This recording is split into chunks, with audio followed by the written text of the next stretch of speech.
Hi friends, நேற்றைக்கு தவக்கால திருப்பயணமாக கேரளாவில் உள்ள 14 ஆலயத்துக்கு போனோம். ஒவ்வொரு ஸ்தலத்திலும் இயேசு ஆண்டவர் அனுபவித்த வேதனையை நினைவுபடுத்தியது. முதல் ஸ்தலத்தில் ஆரம்பிக்கும்போது அது ஒரு அமைதியான பயம், ஒரு தியான உணர்வு இருந்தது. சிலுவை சுமந்து சென்ற அந்த பாதையை நினச்ச போது நம்ம வாழ்க்கையில் வரும் சின்ன கஷ்டங்கள் எவ்வளவு சிறியதுன்னு தோணுச்சு. சில இடங்களில் கால்கள் வலித்தது, சோர்வு இருந்துச்சு, ஆனாலும் மனசு ஜெபத்தில் இருந்தது. 14வது ஸ்தலத்தில் முடித்த போது ஒரு நிறைவான உணர்வு. உடம்பு சோர்வாக இருந்தாலும் ஆன்மா புதுசாக புத்துணர்ச்சி பெற்ற மாதிரியே இருந்து. இந்த திருப்பயணம் நமக்கு ஒரு நினைவு.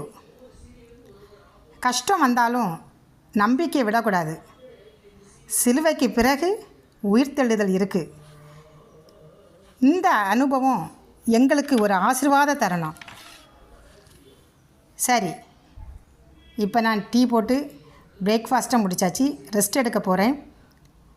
கடவுளோட ஆசீர்வாதம் எல்லாருக்கும் கிடைக்கட்டும். நன்றி, வணக்கம்.